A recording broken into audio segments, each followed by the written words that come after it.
7. bölüm. Andan кейін İsa Галилея аймағында жүрді.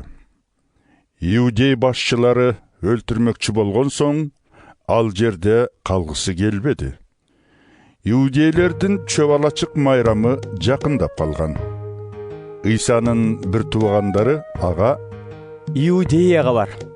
Ал жердегі шәкірттеріңді, кереметтеріңді көрішсін. Ел көзіне түшкісі келген адам қылған іштерін жашырбайды. Сен ушундай кереметтүү иштерди кылдың. Эми өзүңдү бүт дүйнөгө тааныт. дешті. Бір туғандары да İsa'ға ишенишчү эмес. Кудайдын улуулугун көрсөтөр убакыт саатын али келелек.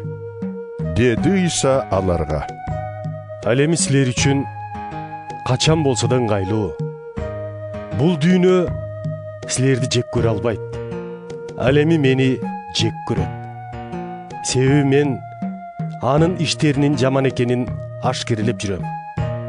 Майрамга бара бергиле. Мен азыр бул майрамга барбайм. Кудайдын улуулугун көрсөтөр убакыт саатым али келелек. Ал ушундай деп Галилеяда қалып қалды. Бір туғандары майрамға кеткен соң, İsa да елге билинбей жашыруун жолго чыкты. Иудей башчылары майрамда аны аңдып, кайда экенин сураштырып жүрүштү. Келген элдин арасында ар кандай күбүр-шыбыр сөз жүрүп жатты. Бирөөлөрү аны «Жакшы» десе, башкалары Жок, элди азгырып жүрөт дешти. Бирок Иудей башчыларынан корккондуктан эч ким ал тууралуу ачык сүйлөшкөн жок. Майрамдын жарымы өтүп кеткенде, İsa ибадаткананын короосуна келип, элге таалим берди. Иудей башчылары таң калышып: Бул атайын даярданбай туруп, ыйык жазууларды кантип түшүнүп алган? дешти. İsa аларга мындай деп жооп берди: Сөзүм меники эмес, мени жибергендики. Кудайдын эркин аткаргысы келген ар кимге бул сөздүн Кудайдан же мен өз оюмдан келип чыккандыгы белгилүү болот. Өз оюнан чыгарып сүйлөгөн ар ким өзүнүн гана беделин ойлойт. Ал эми аны жибергендин беделин ойлогон кишиге ишенсе болот. Анын оюнда арамдык жок. Силерге Муса Тоорат китебиндеги мыйзамды берген эмес беле? Чынында бириң да ошол мыйзамды тутунбайсыңар. Анда неге мени өлтүрмөкчүсүңөр? Ошондо алар: Сага жин тийдиби? Ким сени өлтүрөм деп жатат? деп сурашты. Мен дем алыш күнү бир керемет жасадым эле. Деди буга İsa. Баарыңар ошондон аң-таң калып отурасыңар. Ал эми Муса сүннөткө олтургузууну буйругандай, чындыгында бул расмий Мусадан эмес, анда мурунку ата-бабалардан калган. Силер ошол буйрук боюнча туулгандан кийинки 8-чи күнү, ал күн дем алыш болсо деле, балдарыңарды сүннөткө отургузуп жүрөсүңөр. Ошентип Мусанын мыйзамы бузулбасын деп, балдар дем алыш күнү да отургузулуп келет. Эмне үчүн анда бир адамдын бүтүн боюн дем алыш күнү таптаза кылып айыктырганым үчүн ачууланасыңар? Сырткы гана көрүнүшүнө карабай, калыс сот жүргүзгүлө. Ошондо Иерусалимдиктердин арасынан бирөөлөр мындай дешти: башчылар өлтүрөбүз деп жүргөн киши го бул. Карасаңар, ачык эле эл алдында сүйлөп жатат. Эмне үчүн буга эч нерсе дешпейт? Же чын эле мунун Машаяк экенине башчылардын көзү жеттиби? Машаяк келгенде анын кай жактан келерин эч ким билбейт. Ал эми анын кайдан экенин биз билебиз да. Ошол кезде ибадаткананын короосунда таалим берип отурган İsa үнүн катуу чыгарып: Менин ким экенимди, кайдан келгенимди билесиңерби? деди. Мен өзүмөн өзүм келген жокмун. Мени жиберген эч качан жалган айтпайт. Силер аны билбейсиңер. Мен болсо билем. Себеби мен ошондон келдим. мени ошол жиберди. Бул сөз үчүн Ыйсаны кармоого умтулушту. Бирок эч кимиси кол салууга даабады. Анткени анын Кудайдын улуулугун көрсөтөр убакыт сааты али келе.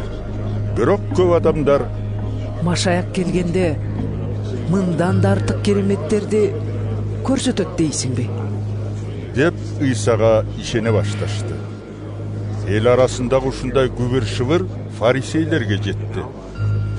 Ошондо жогорку дин кызматчылар менен фарисейлер Ыйсаны кармап келүүгө ибадаткана сакчыларын жиберишти. Дагы бир аз убакыт араңарда болом, деди Ыйса аларга. Андан кийин мени жибергенге кайтам. Мени издейсиңер да таппайсыңар. Себеби мен турган жерге силер бара албайсыңар. Ошондо иудей башчылары өз ара мындай деп сүйлөшө башташты.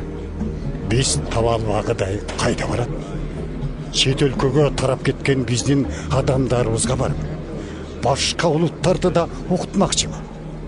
Мени издейсиңер да таба албайсыңар. Мен турган жерге силер бара албайсыңар дегени эмнеси?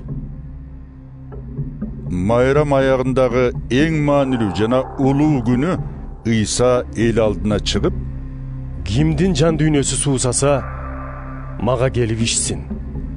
Ыйык жазууларда жазылгандай, ким мага ишенсе, анын жүрөгүнөн өмүр берүүчү суу ташкындап агат, деди. Ыйса бул сөзү менен ага ишенгендер кийинирээк кабыл ала турган ыйык рухту айткысы келген. Анткени Кудай Ыйсаны али өз улуулугуна бөлө элек болгондуктан, ыйык рухун төгө элек болчу. Ыйсанын сөзүн уккан кээ бирөөлөр чынында эле бул келүүгө тийиш болгон пайгамбардын өзү дешсе, башкалар Бул куткаруучу Машаяк дешти. Дагы башкалар жок, Машаяк Галилеядан келмек беле. Ыйык жазууларда Машаяк Дөөт падышанын тукумунан, Дөөттүн ата мекени Бейтлехем шаарчасынан чыгат деп жазылган эмеспи? дешти. Ошентип Ыйса тууралуу талашып, эл экиге бөлүндү. Бир нече адам аны кармоого умтулушту. Бирок да кол салууга батынышпады. Ыйсаны кармап келүүгө жиберилген сакчылар кайтып келишкенде, жогорку дин кызматчылар менен фарисейлер алардан Эмне үчүн аны бул жака алып келген жоксуңар? деп сурашты. Сакчылар ушуга чейин бир да адам ал сыяктуу сүйлөгөн эмес, дешти. Ошондо фарисейлер Эмне? Ал силерди да алдап кеткенби? Эги башчылар менен фарисейлердин ичинде ага ишенген бирөө жарым болгонбу? Жок. Ага Тоорат мыйзамын билбеген, каргышка калган эл гана ишенет, дешти. Бир ирет түн ичинде Ыйсага келип кеткен жана ошол жердегилердин арасында болгон Никодим мындай собол таштады. Мыйзам боюнча бирөөгө өз оозунан угуп териштирбей туруп өкүм чыгарууга болобу? Эмне? Сен да Галилеялыксыңбы? Ыйык жазууларды оку. Галилеядан пайгамбар чыкпайт. Ошону билип койгун, деди ага башка фарисейлер. Андан кийин баары тең үй-үйлөрүнө тарап кетишти.